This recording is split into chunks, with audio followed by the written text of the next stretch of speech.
Hello everyone, this is ViraHub with another Pro vs Noob commentary. Now, we're going to start this game off right here, and in the top left corner will be the green Zerg, and the bottom right corner will be the teal Terran and blue Protoss. Now, as with all Pro vs Noobs, there are stipulations to be had, and this one was a very difficult one for the green Zerg because he can only build one Ultralisk, and he cannot build anything before it, and he cannot build anything after it except for queens. So that's quite the daunting task. If our teal and blue Protoss decide to rush, the Zerg is as good as gone because he can only defend using drones. So there's a scout, an overlord right out here coming out towards the blue and teal base. I don't believe there are any cross spawns besides those main bases. Nope. And we have a cancellation over here. I don't know what's going on with that. Probably just a mistake. Oh no, he's using the drone glitch where he puts a drone on gas and then spawns a drone and then takes the drone off gas just to save supply and make resources work. Alright, so we're going to look at the APM tab. Whoops, my bad. We're going to look at the APM tab for now. See how fast our noobs are going to serve pro. Our pro is only going 50 APM. That's probably because he doesn't have much to do except for attempt to get a hive up as soon as possible, because I don't even think he's going to go past 2 bases. If you go past 2 bases, then you lose the game if they rush. He's just going to go straight for a 1 base hive tech. That'd be interesting to see. It's the wonderful thing about this. You see different strategies you don't see in any other games. So the extractor's up, the gas is coming. That's very good for the pro. And then on the noob side, we're going to see gateway and a barracks. So they could get early pressure if they want. This could be a big play if they get those Marines and Protoss units out and attack the Zerg as soon as possible. But the Zerg also does have good scouting. He's got his overlord on this nice perch here, making it invisible to units without sky vision. And our Zerg now has finished his spawning pool, and the lair should be starting any second now. Once he hits that 100 gas, that critical 100 gas, he's got to make way for... Up there it comes. The lair tech has started, and our pro is on his way to hopefully making his first general. He can only make 3 generals. After he's made the 3rd general, he loses, because it would take too long for a game to last with just mass queens healing a single Ultralisk and not killing anything. So 3 generals, it's a max for our Zerg player. Now we see some chronoed out zealots and on the cyber core coming up. Could see blink stalkers. Could see anything at this point, really. I mean, it's just a basic opening. A little bit slow, albeit, but still pretty good. The Nexus is being chrono boosted, but there seems to be no probes coming out of it, which is very strange. If we look at the production tab over here, you see that there are stalkers being produced, and the Terran is producing bunkers, but I don't think he has any Marines. I don't know. I'll check that right now. Nope, no Marines on the map. So he needs to get... They seem to be fortifying, actually. That's very strange. They haven't even scouted the main base. If they just scouted this base, they'd realize that they're in a prime position to attack the green Zerg. And the green Zerg has started his infestation pit in order to get that crucial hive tech. The hive tech is what allows you to build the Ultralisk cavern, which thus allows you to build the Ultralisk, which is his general. The general has to be 3-3 because without his proper upgrades, he'll probably be blasted to smithereens in this situation. Alright, so there's a second base coming up, probably for more minerals. He's going to need a lot of minerals to build those queens, after all. Queens cost 150 minerals a pop, plus he needs a lot of hatcheries to produce them because he can only produce 1 queen at a time in this situation. Now if we go back to the forces, we see that the Zerg is leading the blue Protoss by a little and the teal Terran by a lot. The Terran, he's got no economy and he doesn't have very many units, so he's only building static defense at this point. If we look at how many minerals he has, he's pretty low on minerals because he doesn't have that income. He should be up. Here we go. Stalkers are taking out the Overlord.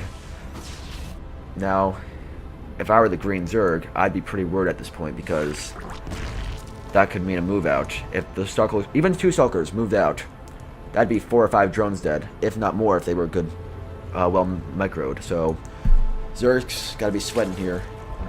He's got his Hive Tech almost up, and his Hive Tech is up. He's going to build the Ultralisk Cavern. The Ultralisk Cavern is coming down, and there we go. We're going to be seeing some Ultralisk. Well, a Ultralisk. Now, our Protoss and Terran friends are abusing their scouting because they seem to, we'll check their vision. They have not left their base. Neither of them have left the base at all. They have only seen this little piece and they're just building static defense. That's not a very good decision on their part because they know that this guy has to have something wrong with his stuff. Now, if we look at what our pro is doing, his Ultralisk Cavern's almost done, and he's got 2 evolution chambers for those upgrades because that Ultralisk has to be sturdy. If it's not sturdy enough, then it won't live through the night. Alright, so a 3rd base has come up for the Zerg. Now they're saturating the base. We have 46 supply. The Zerg is pulling ahead, as any pro should, against 2 of these players who wouldn't even make the Bronze League cut. And of course, the General is on his way. The first Ultralisk is being built. The first of 3, if he even needs 3. So I believe the Ultralisk, I'll check the eggs, where it's coming from. Oh, it's coming from here. I see it. The Ultralisk is morphing, and it will be ready and primed for destruction. Now, if we look how much the Protoss has, it's not a lot. I even think an Ultralisk could take out this entire base at this point if it had a couple queens to support it, but there needs to be a creep highway in order for that to work, so it would take a while. And the General has arrived. Our lone Ultralisk friend, who will be the hero of his Green Zerg, and he is now moving out and about, dancing around, ready for some action. Our Zerg now has reached the threshold of about 60 supply, which is more than both of those other 2 blue Protoss and teal Terran combined. Our teal Terran has a 4 Marine squad, which is pitiful to say the least, because he has been mining with 7 workers. Oh my word, this is a nightmare for that team. If they don't get their act together soon, then they might be just overwhelmed by the sheer power of that Ultralisk.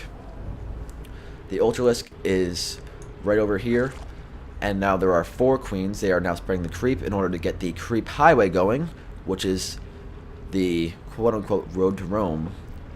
The road to Rome is the next thing, where the Ultralisk cannot attack off-side that creep, or not far away from it, so I can't just run him over here and roll this base.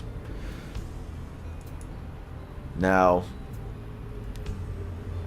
there's 1-1 coming for our Green Zerg, and no upgrades for either Protoss or Terran, but we do see a Ghost Academy, and we could see some nukes action going. That'd be very smart for the Terran to go nukes, because then they can mass kill those queens without them healing each other.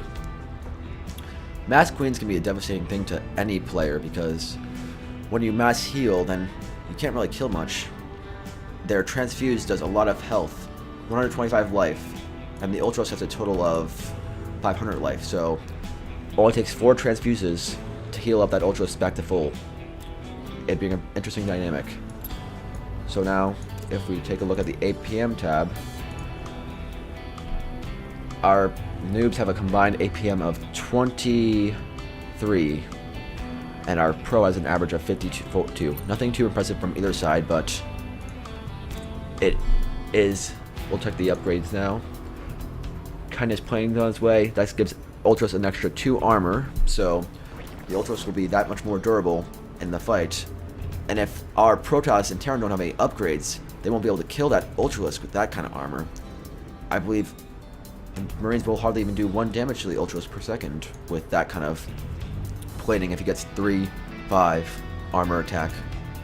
So the queens have now clustered around their king, and they are moving the creep forward.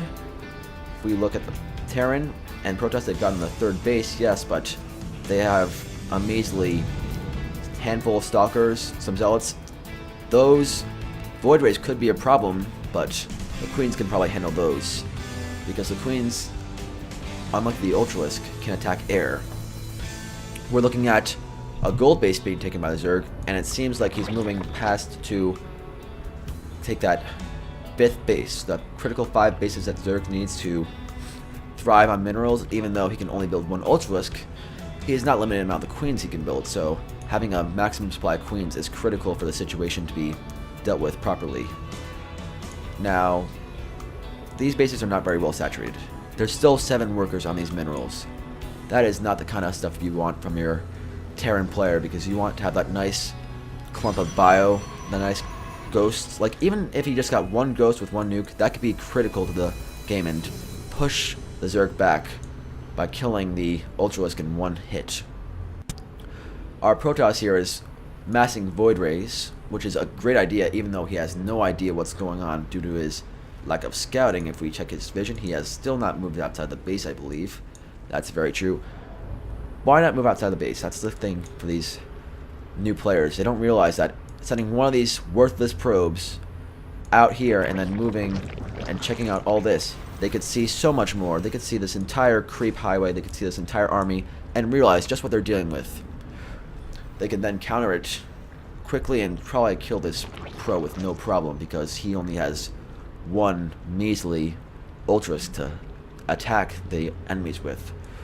So we have 2 ghosts, a Reaper, and it just sometimes is a little bit frustrating to see what these people can do without guidance. Like, I think this might be straight up the campaign right here.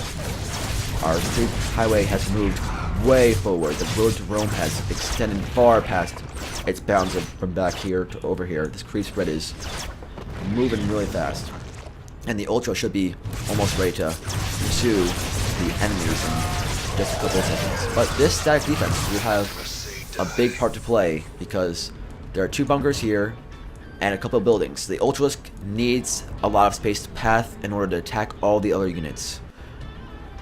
So that would be a big problem for our Green Zerg if he cannot handle that. Big transfer going on, getting more minerals, getting all those hatcheries to produce queens. There are 3 hatcheries over here, 4, 5, 6. 6 hatcheries in total, producing 6 queens for every 50 seconds. And that will, oh no, 7 hatcheries. This Zerg should be able to steamroll these dudes, because they are just not going to stand a chance against that massive fall of queens transfusing that 1 Ultralisk. It's at 4-2 right now. It's got 5 armor and 19 damage per swipe. It can attack multiple units at the same time. So, Marines, not good. Reaper, not good. Marauder, maybe good, because it has that concussive shell, but he didn't upgrade it. So that Marauder, unless he does serious damage. Up, here comes our first assault. The Void Ray is coming in. It's getting annihilated by those queens. And the Ultros is making quick work of those missile towers, even though there is no air to be found by the Zerg. Here comes the Marauders. They're coming to focus in with the Ghost, and they're attacking and running into the army. Gotta look where you're clicking, people, because he just lost his entire small army to just that little Ultralisk and his queens and all up. We're gonna see some more queen production over here. There are a lot of queens at this base. That could be big if he doesn't get those in the battle. And these drones right here are doing nothing. It may have been a misclick. That's also not a mistake, because he only has 1.3k minerals. He needs to be spending that on queens. He needs to be spending on more economy. He needs to just get this game going. Up, and the queens seem to have burrowed. Another misclick. And the Ultras is back up. It is attacking the main base. It's attacking that bunker. The bunker does not stand a chance. The queens are healing the Ultralisk, and the 4 Void Rays coming out. Archons coming out. The queens are healing each other. The Ultras is taking out the Zealots. Oh, and the Void Rays are just focusing down that Ultralisk, and the Ultralisk has died. So the Zerg has to retreat now, because those Void Rays just focus it down with those cannons. I believe they're called prismatic beams. They do 20% more damage to massive units, causing that Ultralisk big pain. And you gotta build more queens if the Zerg wants to survive. But I think the Zerg is toast. He's got how many void rays? I'll check the units tab right now.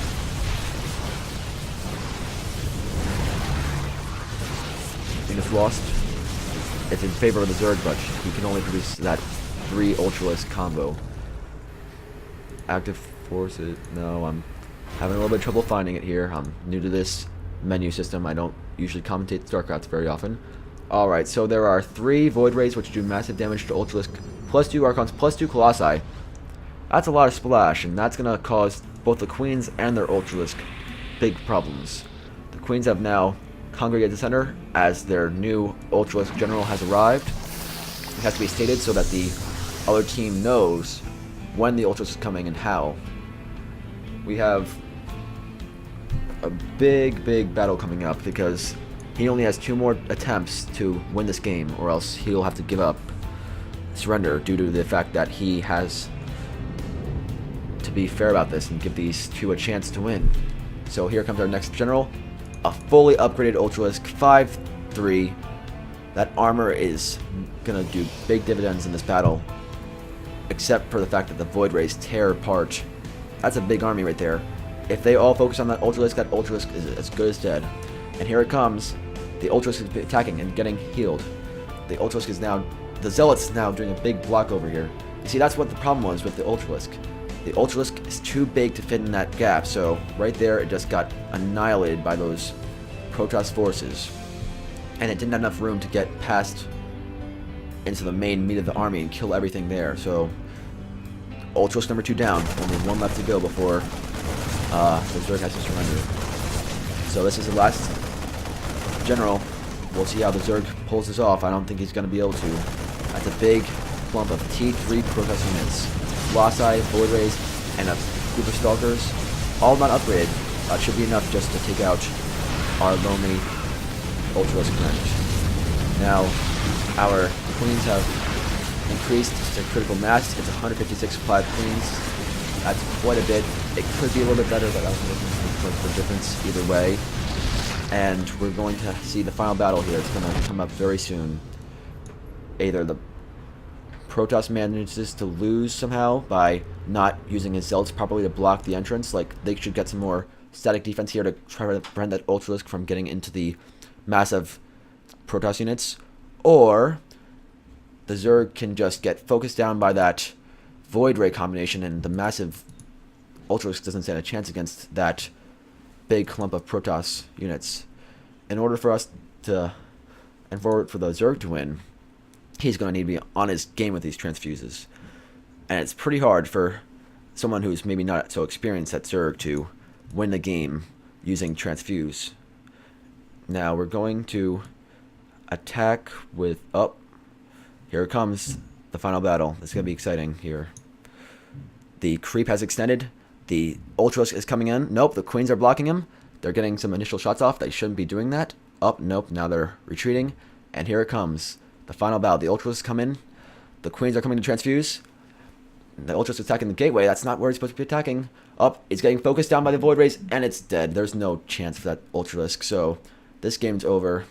He should just quit right now, because he has lost his 3rd and final Ultralisk, and this is where it all ends. No more general. The troops can't follow without their general. The Queens need their king, and that would be the game. So I thank you for watching this ViraHub episode of Pro vs. Noob, and please tune in next time for an awesome experience. Thank you.